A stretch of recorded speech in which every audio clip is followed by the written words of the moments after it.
شہزاد دل کھول کر ہنسنے لگا۔ اس کی ساری کوفت اس ایک جملے سے دور ہو گئی اور پھر اس کی نظریں دو اٹیچی کیسوں سے ٹکرائیں تو آنکھوں میں حیرت نظر آنے لگی۔ ان میں نئے کرنسی نوٹوں کے بنڈل اوپر تلے رکھے ہوئے تھے۔ ذرا غور سے سنو، بہرام نے بے پناہ سنجیدگی سے کہا، لہٰذا شہزاد ہمتن گوش ہو گیا۔ اس رقم کی مدد سے تم دارالحکومت کے جرائم پیشہ لوگوں اور اسمگلروں میں اپنا مقام بناؤ گے، اور اس کے لیے ضروری ہے کہ تم متعلقہ پولیس افسروں کو باقاعدہ سے بتہ دیتے رہو۔ تجربے سے یہ ثابت ہوا ہے کہ کالا دھندا اور اسمگلنگ پولیس والوں کے تحفظ میں پھلتی پھولتی ہے، لیکن تمہیں جرائم پیشہ افراد کا کوئی گروہ تشکیل دینے کی ضرورت نہیں۔ اس کا مطلب ہے کہ میں پولیس کو فضول ہی بتہ دیتا رہوں گا، فضول نہیں، صرف یہ دکھانے کے لیے کہ تم واقعی جرائم پیشہ ہو، وہ بولا، اور اس کے بعد تمہیں ان خود ساختہ انصاف پسندوں کے گروہ کا سراغ لگا کر اس کا صفایا کرنا ہوگا۔ اس مشن میں تمہیں صرف یہ احتیاط رکھنی ہوگی کہ صرف گروہ کی قیادت ہی ماری جائے، عام کارکنوں پر کوئی اثر نہ پڑے، کیونکہ ان کی اصلاح بعد میں بھی ممکن ہو سکتی ہے۔ لیکن چیف، شہزاد کی آنکھوں میں شرارت آمیز چمک پیدا ہو گئی، فرض کرو کہ انصاف پسند جیت گئے تو ہم ختم ہو جائیں گے، وہ تو ہمارا ہی کام کر رہے ہیں۔ نہیں، وہ کوئی انتہائی خطرناک کھیل کھیل رہے ہیں، بہرام نے سنجیدگی سے جواب دیا، اور ممکن ہے ان کا یہ کھیل ملک کے وجود کے لیے ہی خطرہ بن جائے۔ بظاہر ایسا لگتا ہے کہ وہ کوئی نیک کام کر رہے ہیں، لیکن یہ تو سوچو کہ ہم انسان کو کب قتل کرتے ہیں؟ صرف اس وقت جب اس کی موت ضروری ہو جاتی ہے۔ مجھے یقین ہے کہ انصاف پسندوں کا گروہ ملک کو پولیس اسٹیٹ بنانا چاہتا ہے، اور پولیس اسٹیٹ ہمیشہ عوام کی تباہی کا پیغام لاتی ہے۔ بہرام نے ہنکارہ بھرتے ہوئے کرنسی نوٹوں کے ڈھیر کو گورا، اور پھر بہرام نے اسے ایک رپورٹ فراہم کر دی جس میں انصاف پسندوں کے بارے میں ممکنہ حد تک ملنے والی اطلاعات شامل تھی۔ شہزاد نے رپورٹ پڑھ کر ضائع کرنے کے لیے الیکٹرک باسکٹ میں پھینک دی۔ اس کا مطلب ہے کہ ان کے پاس کم سے کم 150 افراد ہیں، اور وہ اپنے دائرہ کار میں توسیع کرنے کے لیے کئی شہروں میں سرگرم عمل ہیں۔ درست، یہ اٹیچی کیس سنبھالو، ان میں تقریباً 40 لاکھ روپے ہیں، جتنے خرچ ہوں خرچ کر دینا، اور باقی رقم تمہیں واپس کرنی پڑے گی۔ ہرگز نہیں، شہزاد نے ہنستے ہوئے کہا، باقی رقم تو میں جلا کر راکھ کر دوں گا۔ شہزاد اٹیچی کے سنبھالے سڑک پر آیا تو اس کی چھڑی حس نے اچانک خطرے کی گھنٹی بجانی شروع کر دی۔ اس نے ادھر ادھر دیکھا تو اس کے عضلات تنتے چلے گئے، لیکن اس نے کسی رد عمل کا فوری اظہار کرنے سے گریز کرتے ہوئے چوکے آزادی کی طرف قدم بڑھا دیے۔ اٹیچی کیس اب اس کے ہاتھوں میں جول رہے تھے۔ وہ کسی بے پرواہ اور لاؤبالی نوجوان کی طرح چل رہا تھا۔ اس کی آنکھوں نے اس جوڑے کے چہروں کو یاداشت میں محفوظ کر لیا تھا جو سڑک کے قریب پارکنگ میں کھڑی ایک کار میں بیٹھا راز و نیاز کر رہا تھا۔ دوسری طرف نیشنل بینک کے کارنر پر ایک موٹا تازہ شخص اپنی جیب میں ہاتھ ڈالے اس کی طرف دیکھ رہا تھا۔ اس نے شہزاد کو پیدل چلتے دیکھا تو اس کا تعقب کرنے لگا۔ شہزاد کنکھیوں سے دیکھ چکا تھا کہ کار میں راز و نیاز کرنے والا مرد اور عورت بھی اتر کر اس کے عقب میں آ رہے ہیں۔ وہ چلتے چلتے ایک سنسان گلی میں پہنچ گیا، اور پھر اچانک ہی وہ موٹا شخص اس کے راستے میں مزاحم ہو گیا۔ اٹیچی کیس میرے حوالے کر دو لڑکے۔ بہت اچھا موٹے بھائی، شہزاد نے بڑی فرمانبرداری سے جواب دیتے ہوئے اٹیچی کیس موٹے کی طرف بڑھا دی۔ موٹا ابھی انہیں پکڑ ہی رہا تھا کہ شہزاد کا پاؤں 40 کے زاویے سے بلند ہوا اور موٹے کے پیٹ پر لگا۔ اسی لمحے شہزاد پر عقب سے بھی حملہ ہوا، لیکن وہ کسی لٹو کی طرح گھوما اور اس نے موٹے کی گردن پر سوٹ کیس سے وار کیا۔ موٹے کا پیٹ پہلے ہی پھٹ چکا تھا اور اس میں سے انتڑیاں گر رہی تھی۔ پھر وہ ٹکراتا ہوا کٹی ہوئی گردن سمیت گندی نالی میں گر گیا۔ عقب سے حملہ کرنے والے وہی دو چاہنے والے تھے۔ لڑکی جارحانہ انداز میں اس کی طرف جپٹ رہی تھی۔ شہزاد نے پہلے تو لڑکی کے حسن کا اندازہ لگانے کی کوشش کی تھی، لیکن پھر اسے احساس ہو گیا تھا کہ ذرا سی بھی حسن پرستی اس کا قصہ تمام کر سکتی ہے۔ لہٰذا اس نے کھیل مختصر کرنے کے لیے سب سے پہلے مرد کو مشتعل کرنے کی خاطر لڑکی کو دبوچ لیا، اور جب مرد نے اس پر حملہ کیا تو اس نے لڑکی کی دونوں ٹانگیں پکڑ کر اسے کسی ہنٹر کی طرح گھماتے ہوئے مرد کے سر پر دے مارا۔ گلی میں دو چیخیں بلند ہوئی۔ مرد کسی شہدیر کی طرح گرا اور تڑپنے لگا۔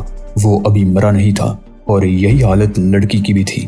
شہزاد گرے ہوئے مرد پر گھٹنے کے بل گرا تو اس نے ایک زوردار چیخ ماری اور ساکت ہو گیا۔ اس کی پسلیاں ٹوٹ کر دل میں گھس گئی تھی۔ لڑکی بے ہوش ہو چکی تھی، لہٰذا شہزاد نے اسے گندے نالے کی چار دیواری پر رکھ کر اس کی کن پٹیوں پر ہاتھ رکھ دیے۔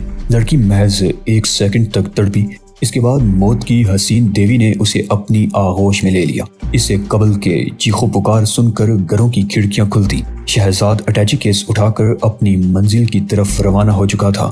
اس کے دونوں جوتے خون سے تر تھے اور ان کی رنگت سیاہ نہیں رہی تھی، لیکن وہ ان سے بے نیاز ٹیکسی کی تلاش میں چلتا رہا۔ راستے میں اس نے نیوز اسٹال پر رک کر اخبار کی سرخیاں دیکھی اور منہ بناتا ہوا آگے بڑھ گیا۔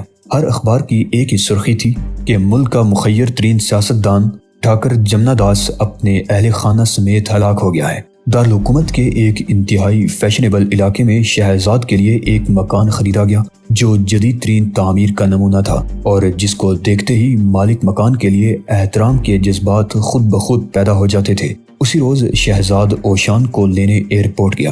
میں نے سنا تھا کہ ہم کسی مکان میں رہیں گے، اوشان نے مسکراتے ہوئے کہا۔ اسی باعث میں چند کپڑے لایا ہوں تاکہ زیادہ دشواری نہ ہو، اور ان چند کپڑوں کو گھر تک لے جانے کے لیے ہمیں 3 ٹیکسیاں کرنا پڑیں گی۔ شہزاد نے مسکراتے ہوئے کہا، کوئی حرج نہیں، ویسے باقی 9 عدد سوٹ کیسوں میں میرے کپڑے نہیں بلکہ ویڈیو کیسٹ ہیں۔ کار میں بیٹھتے ہی شہزاد نے اسے بہرام سے ملاقات اور اس کے بعد کے حالات سے آگاہ کرنا چاہا تو اوشان نے مسکراتے ہوئے کہا، بہرام سے ملاقات کے بعد تمہاری یقیناً کسی سے جڑپ ہوئی ہے، ورنہ تمہارے جوتے پر خون نہ لگا ہوا ہوتا۔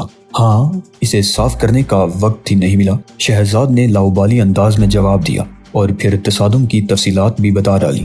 تم نے محض غصے کے عالم میں ان تینوں کو بڑے بونڈے انداز میں ہلاک کیا فرزند۔ اگر تم ہاتھوں سے کام لیتے تو زیادہ اچھا تھا۔ خون ہاتھوں پر اچھا لگتا ہے، جوتوں پر نہیں۔ میں واقعی غصے میں تھا اور اب بھی ہوں۔ غصہ انسان کو خشک لکڑی کی طرح جلا ڈالتا ہے۔ غصہ توازن ختم کر دیتا ہے۔ تم اس وجہ سے غصے میں تھے کہ تمہیں بہرام نے ایک ناپسندیدہ کام سونپا ہے۔ ہاں، اور میں اب بھی غصے میں ہوں۔ تب پھر ان چھوٹے چھوٹے واقعات میں اپنے جوتوں کو ملوث نہ کرو۔ میرا خیال ہے کہ ہمیں اب جوتوں کا قصہ ختم کر دینا چاہیے، شہزاد نے جھنجھلا کر کہا۔ اسے جوتوں کے ذکر ہی سے کوفت ہو رہی تھی اور بار بار وہ موٹا یاد آ رہا تھا جس کی تند کسی غبارے کی طرح پھٹ گئی تھی، اور اس کی کار ٹیکسیوں کی رہنمائی کرتی ہوئی ایک شاندار کوٹھی میں داخل ہو گئی جس پر شہزاد احمد کی نیم پلیٹ لگی ہوئی تھی۔ اوشان کے کمرے میں سامان رکھوانے کے بعد ٹائیگر ورزش میں مصروف ہو گیا اور پھر اچانک رقم سے بھرے ہوئے اٹیچی کیسوں کا خیال آیا جنہیں کسی محفوظ جگہ رکھنا ضروری تھا۔ دونوں اٹیچی کیس اب بھی ڈرائنگ روم میں پڑے ہوئے تھے۔ چلتے چلتے اس نے فریج کا دروازہ کھولا تو کھوپڑی میں دھماکہ سا ہو کر رہ گیا۔ فریج کے ہر خانے میں بڑے کرینے سے رنگ برنگے لبادے، ابائیں اور گاؤن سجے ہوئے تھے۔ اوشان یک بستہ لباس پہننے کا شوقین تھا اور شہزاد میں اتنی ہمت نہ تھی کہ وہ ان لبادوں کو کہیں اور رکھ سکتا۔ اس نے اٹیچی رکھنے کے لیے اسٹور کی الماری کھولی تو دل ملا کر رہ گیا۔ اس میں بھی نیلے لبادے رکھے ہوئے تھے۔ وہ جنجلاہٹ کے عالم میں اٹیچی اوشان کے کمرے میں لے گیا جو کمل کا آسن جمائے ٹیلی ویژن پر اپنی پسندیدہ فلم دیکھ رہا تھا۔ اس نے اٹیچی کیس کھول کر ساری رقم اوشان کے قدموں میں ڈھیر کر دی۔ پورے گھر میں رقم رکھنے کی کوئی جگہ نہیں اوشان، لہٰذا اب اس کی حفاظت آپ کے ذمہ ہے۔ کیا یہ رقم میرے لیے ہے فرزند؟ نہیں، یہ آپریشن کے لیے ہے۔ اس کا مطلب ہے کہ مجھ پر تمہارے علاوہ دولت کی دیکھ بھال کی بھی ذمہ داری آن پڑی ہے۔ شہزاد نے سنی انسنی کرتے ہوئے اٹیچی کیس سے گرنے والا ایک پرچہ اٹھا لیا جس میں اس کے لیے بہت سی ہدایات درج تھی۔ اس نے ان ہدایاتوں پر فوری عمل کرنے کا فیصلہ کیا اور نوٹوں کے کئی بنڈل لے کر گھر سے نکل گیا۔ اگلی سڑک پر کاروں کا ایک شو روم تھا جہاں سے اس نے نقد رقم دے کر کیڈیلاک کار خریدی اور سیلز مین کو 1000 روپے ٹپ دے کر اس کی چابیاں حاصل کر لی۔ سیلز مین کا منہ کھلا کا کھلا رہ گیا۔ پھر وہ فرنیچر خریدنے گیا۔ اس نے انتہائی قیمتی فرنیچر نقد رقم دے کر اپنے گھر پہنچانے کی ہدایت کی اور پھر سڑکوں کے چکر لگا کر گھر واپس پہنچ گیا۔ اسی رات اس نے حکمت عملی پر عمل کرتے ہوئے مقامی پولیس کے ہیڈ آفس میں شناسائی پیدا کرنے کے لیے کارروائی کی۔ وہ ہیڈ کوارٹر گیا جہاں اسے ہدایت کے مطابق پولیس والوں کو رشوت دے کر پشت پناہی کے لیے مجبور کرنا تھا۔ ڈیوٹی آفیسر ایک سب انسپیکٹر تھا۔ میں اس علاقے میں بالکل نوواد ہوں سب انسپیکٹر صاحب، شہزاد نے اسے ہاتھ ملاتے ہوئے کہا۔ اس کے ہاتھ میں 1000 کا نوٹ تھا جس کا لمس محسوس کرتے ہی پولیس افسر کی بانچیں کھل گئی۔ اس کا ہاتھ جیب میں جا کر فوراً ہی واپس آ گیا۔ نوٹ اس کے ہاتھ سے غائب ہو گیا تھا۔ میں آپ کے انچارج سے ملنا چاہتا ہوں، شہزاد نے مسکراتے ہوئے کہا۔ خوش آمدید مسٹر شہزاد، میں ان سے آپ کا ذکر ضرور کروں گا، وہ دوستوں کے دوست ہیں۔ ڈیوٹی آفیسر سے ادھر ادھر کی باتیں کر کے وہ واپس چلا گیا۔ رشوت دینے کا عذاب اس کے ضمیر کو جھنجھوڑے جا رہا تھا، لہٰذا وہ گھر کی طرف نکل گیا اور 1 گھنٹے بعد جب وہ گھر واپس پہنچا تو باہر پولیس کار کھڑی دیکھ کر حیرت زدہ سا رہ گیا۔ اسے صرف یہ حیرت تھی کہ یہاں کیا کر رہی ہے۔ اس نے عجلت میں کار پارک کی اور دوڑ کر اندر پہنچ گیا۔ اندر اوشان کے ساتھ ایک جسیم شخص بیٹھا کافی کی چسکیاں لے رہا تھا۔ وہ شہزاد کو دیکھتے ہی چونک اٹھا۔ اس دخل در معقولات سے متاثر نہ ہو، اپنی گفتگو جاری رکھو، میں سن رہا ہوں۔ اوشان نے شہزاد کی طرف دیکھے بغیر اپنے مہمان سے کہا، لیکن جب مہمان کچھ ہچکچایا تو اوشان کو شہزاد کی طرف پلٹنا پڑا۔ بیٹھو شہزاد، ذرا ان کی داستان تو سنو۔ یہ کیسے اچھے لوگ ہیں، اپنی جان ہتھیلی پر لیے پھرتے ہیں۔ اب تو نہیں، لیکن جب میں کانسٹیبل تھا تو زندگی ہر وقت خطرے میں رہتی تھی، جسیم شخص نے جواب دیا۔ ایک مرتبہ تو چوروں سے مقابلہ بھی ہوا تھا۔ اوفو، چوروں سے مقابلہ؟ کیا تم نے کسی چور کو ہلاک بھی کیا نوجوان؟ نہیں، البتہ ایک زخمی ضرور ہوا تھا۔ سنا تم نے شہزاد؟ اوشان نے بچوں کی طرح جوش کا اظہار کرتے ہوئے کہا۔ پولیس کا مقابلہ بھی کتنا شاندار ہوتا ہوگا۔ مجھے شہزاد احمد کہتے ہیں جناب۔ اس مرتبہ شہزاد نے اس شخص کی طرف ہاتھ بڑھاتے ہوئے کہا، میں کیپٹن منوہر ہوں۔ سب انسپیکٹر پریم نے بتایا تھا کہ آپ مجھ سے ملنا چاہتے ہیں۔ آپ کا ملازم بہت ہی دلچسپ آدمی ہے جناب، تشدد اور ایسی ہی باتوں میں بڑی دلچسپی لیتا ہے۔ اس کا کہنا ہے کہ آج کل ملک میں کوئی بھی محفوظ نہیں، لیکن میں آپ کو یقین دلاتا ہوں کہ آپ کا گھر پوری طرح محفوظ ہے۔ شکریہ کیپٹن منوہر۔ اور کیپٹن صاحب نے یہ پیشکش بھی کی ہے کہ اگر ہم کبھی کسی خطرے کی بو سونگیں تو انہیں فون کر دیں۔ میری عمر کے بوڑھے کے لیے ایسی پیشکش تو دنیا کی سب سے بڑی نعمت ہے۔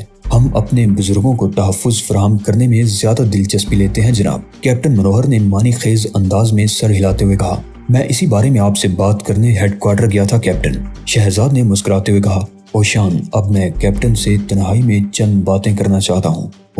میں اپنا مقام تو فراموش کر بیٹھا تھا، اوشان نے ایک سرد آہ بھرتے ہوئے کہا اور تعظیم بجا لا کر چلا گیا۔ آپ کا ملازم انتہائی منکسر المزاج ہے جناب۔ ہاں بالکل، اس لہر کی طرح جو شہروں میں سیلاب کا باعث بنتی ہے۔ کیا مطلب؟ کیپٹن چونک پڑا۔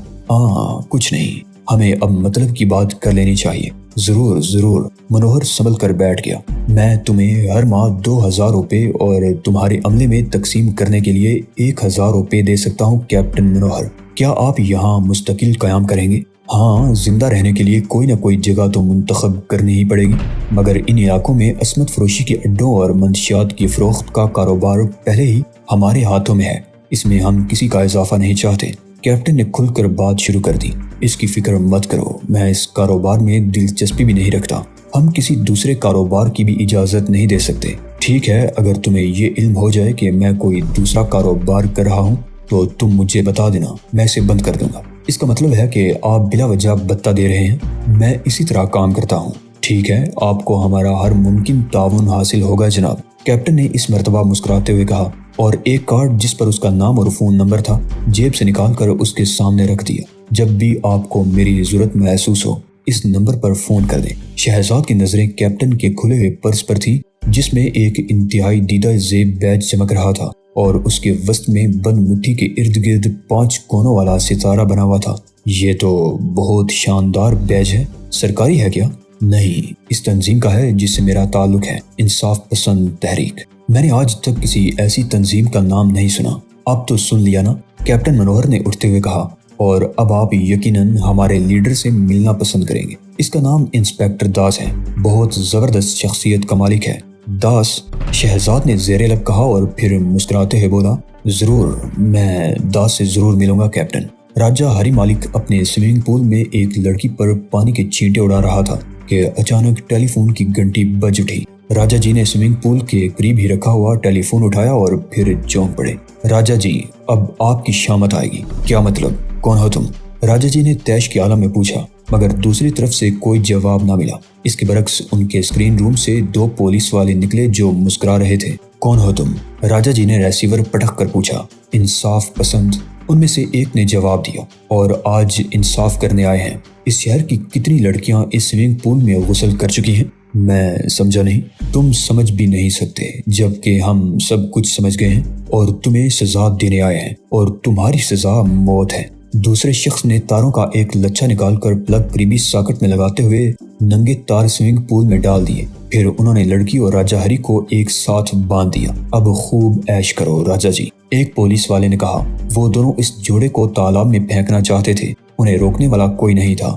راجا جی کی آنکھیں مارے خوف کے پھٹی کی پھٹی رہ گئیں۔ انجام ان کے سامنے تھا اور ان کا کمزور دل زور زور سے دھڑک رہا تھا۔ لڑکی کی صورت بھی بگڑ چکی تھی۔ پولیس والے آگے بڑھے تو راجا جی نے ایک زوردار ہچکی لی۔ ان کا دل جواب دے چکا تھا، وہ سزا پوری ہونے سے قبل ہی مر چکے تھے اور لڑکی زور زور سے چیخیں مار رہی تھی۔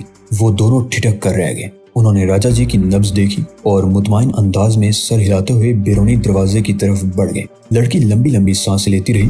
موت اس کے سامنے آ کر چلی گئی تھی، مگر اس کا جسم راجا جی سے بندھا ہوا تھا اور وہ جانتی تھی کہ اگر کوئی جلد ہی نہ آیا تو اس کا انجام بھی راجا ہری سے مختلف نہ ہوگا۔ ملک کا ایک بڑا سرمایہ دار محفل نو نوش کا میزبان تھا۔ آج اس کی 67ویں سالگرہ تھی اور حسن اتفاق یہ تھا کہ وہ آج ہی 7ویں شادی کی پہلی سالگرہ بھی منا رہا تھا۔